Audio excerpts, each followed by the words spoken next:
For Inside Carolina, I'm Taylor Vippolis, and this is Up in the Rafters, where I'm joined by Carolina basketball legend and 2017 national champion Justin Jackson. Justin, North Carolina wins on Saturday against Notre Dame, 81 to 64, and then they go to the House of Horrors in Charlottesville, where Carolina, I believe it's eight or nine. It's been a while since the Tar Heels have won in Charlottesville, and Carolina falls to the Cavaliers 65 to 58. What's kind of been your takeaways from this past week of Carolina basketball? I think it's exactly kind of what we expected, to be honest. In the Notre Dame game, I think you saw defensively they played with a lot of energy, were able to get out in passing lanes, get out and transition a little bit.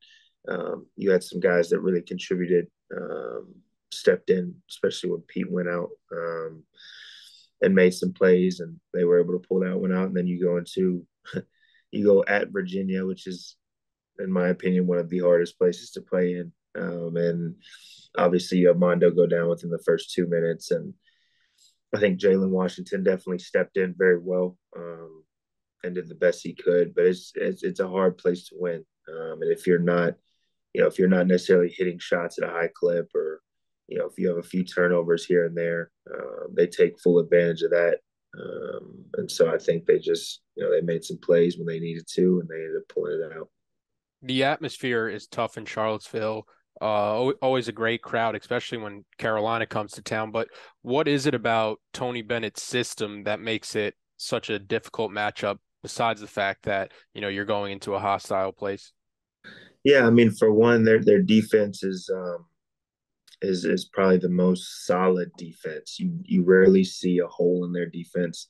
Um, I think the biggest thing against them is you have to get them moving side to side. You have to hit a good amount of threes against them, because their biggest thing is they don't want you inside the paint. So if you can't really hit outside shots, or you're struggling to hit outside shots, it's going to be tough to score against them. And then if you have an empty possession and you have to go back down, and you basically have to guard the whole shot clock and possibly more if they get offensive rebound. I think that's what makes it so difficult. It's so slow and methodical, and they take their time until they get exactly what they want. So I think that's kind of what you saw, as North Carolina played pretty well, but they had a few turnovers here and there. They had a few empty possessions, and then they were able to come down and hit a big shot, or get a big offensive rebound, and just take that time right off the clock. So, it's always been that way, and it's obviously it's not going to stop for Virginia. Yeah, North Carolina shot 8 of 24 from three, 33%. You mentioned the empty possessions and the turnovers.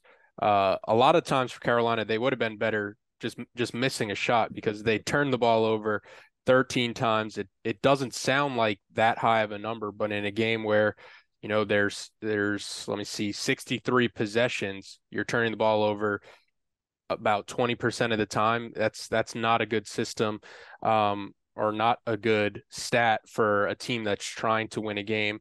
Three of those turnovers were questionable charge calls. We've seen a few questionable charge calls. I don't think there's been one worse than the Pittsburgh one, where Leaky was driving and the defender kind of olayed his way out of there, and somehow that was an offensive foul on Leaky. But what's your take on charges in college basketball specifically? Because it seems like recently they're starting to get kind of out of hand, and it's just officials looking to make that call. Yeah, I mean, I think it's they teach you so much in college, like to take charges when you have any kind of contact on a drive. And I think you make a good point. I think the referees are just looking to make that call.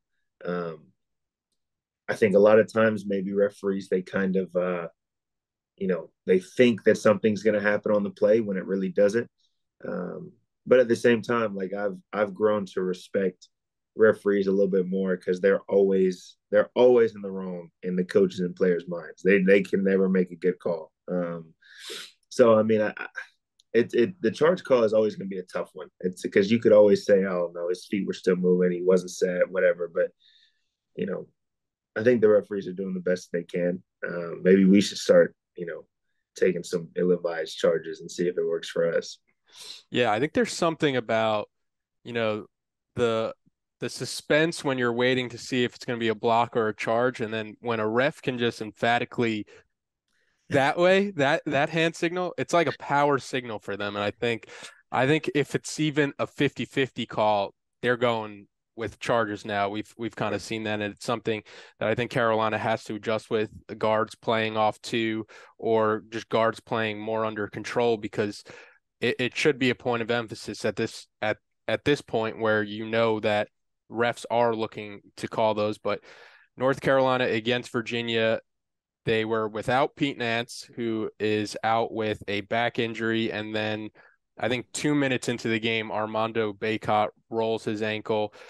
X-rays have come back negative on his ankle following the injury. However, his timetable for return remains unknown.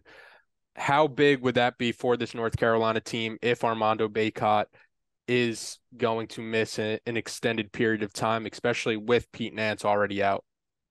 Yeah, I mean that's 20 and 10 every single night. I mean, he came into the game against Virginia, what, last 6 or 7 games, of scoring more than 20 points a game. So that's, you're literally taking your anchor out of the offense and defensive end. But I think what you saw Washington step in and do as a freshman and somebody who hasn't really played a lot, um, I think was really impressive. Obviously, North Carolina didn't come out to win, and you know things didn't necessarily go their way, but I think you can take that as a positive. A guy like him that's so skilled offensively and also long, athletic defensively, um, I think he's going to be able to step in and do a decent job of filling that role. And hopefully Armando can come back, fully healthy and ready to go. Yeah, I was really impressed with Washington in his minutes, his official stat line from the UVA game. He played 27 minutes, a ton of minutes for him, considering the most he had played this season before was 7 against Notre Dame. He was 5 of 11 from the field, 45%, 13.6 rebounds. And really he was a great player for this Carolina team and kept them in the game and in the minutes he was out there.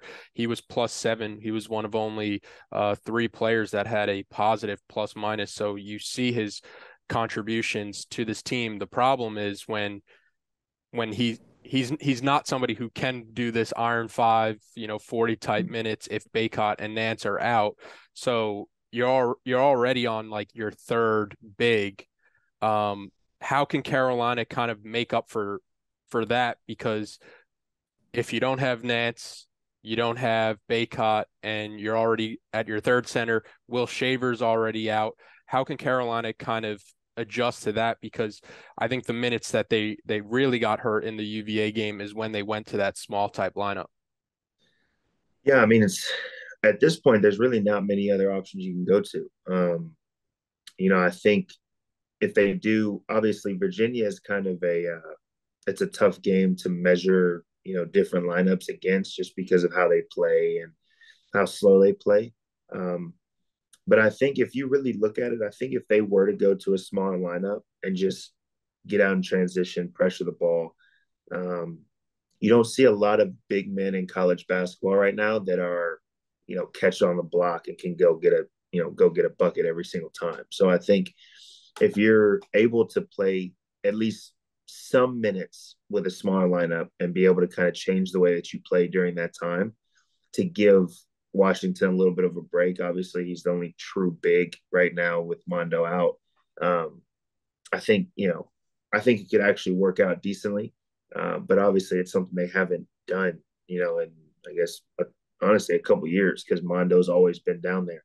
So, I'm sure Coach Davis has some things that he's going to work on and kind of shift, you know, when it comes to offensively and defensively with a smaller lineup. But I mean, that's really the only thing that you can do is try to give, you know, Washington at least a little bit of time, to rest with that lineup. So, hopefully they can figure it out.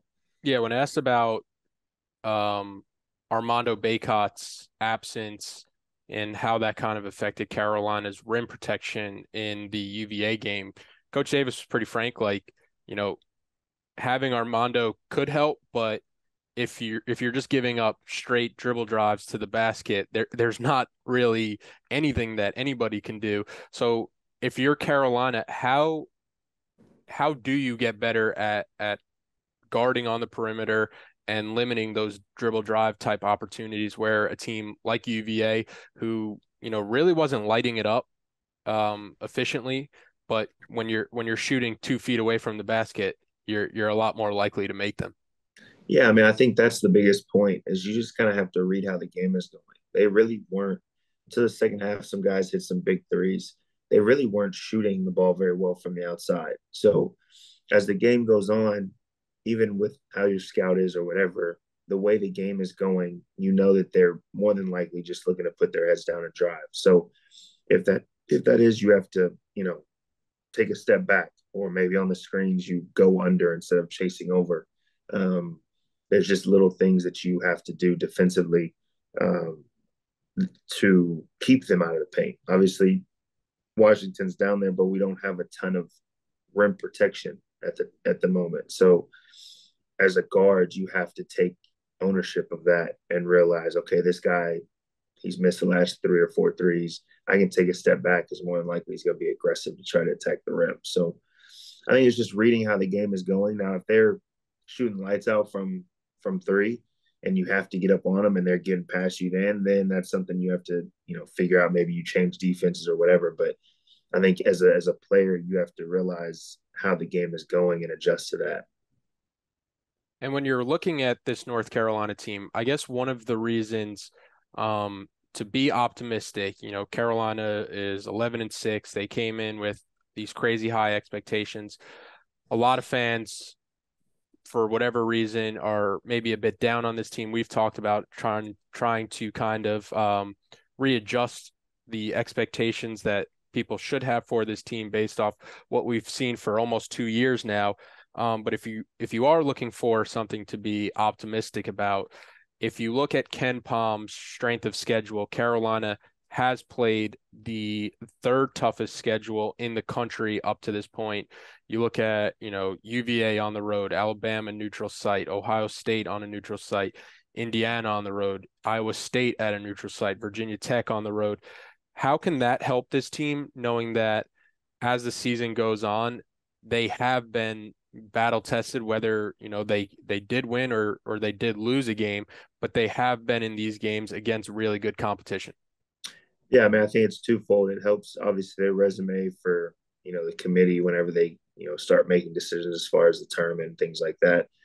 But I think the only way to really be battle tested is to go through the fire. And I think obviously all the teams that you named were really good teams, and a lot of them were away games or neutral sites. So even if they didn't win those games, they figured out and they now have the experience of, okay, this is what we have to do in these particular situations. And so I think going forward with these type of games, losing at UVA, losing at Virginia Tech, beating a good Ohio State team, in MSG, like those games are going to mentally prepare you for tougher games down the road.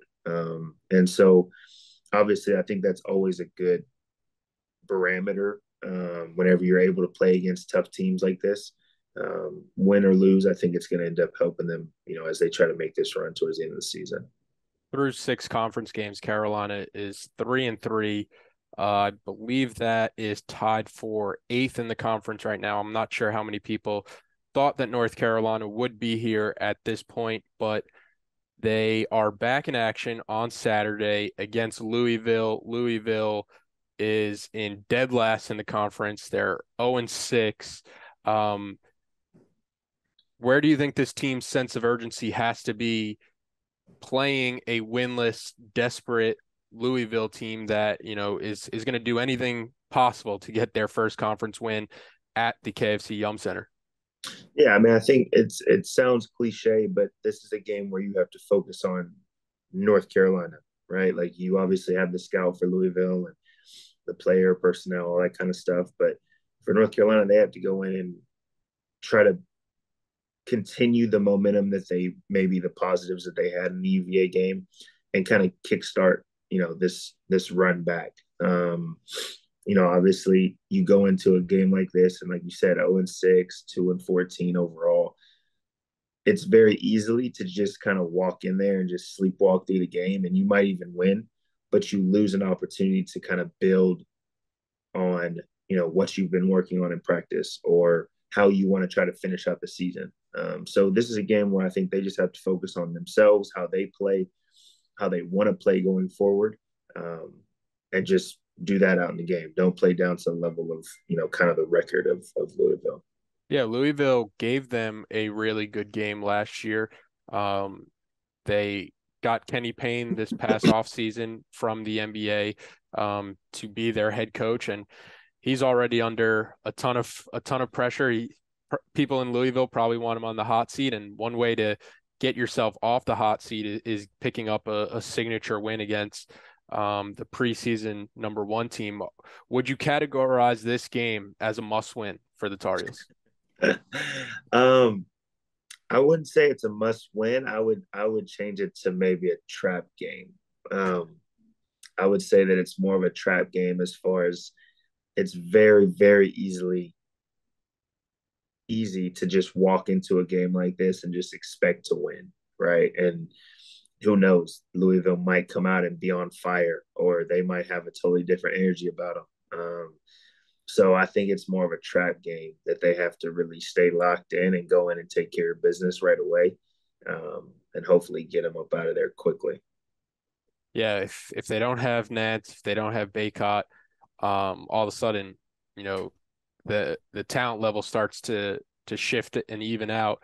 But Carolina back in action January 14th, this Saturday, Louisville, 2 p.m. on ESPN, and then they play back in Chapel Hill on Tuesday against Boston College. We will be back after those two games to break it all down when it comes to Carolina basketball. Appreciate everybody watching and listening, and Justin, appreciate the time as always. Appreciate you, man.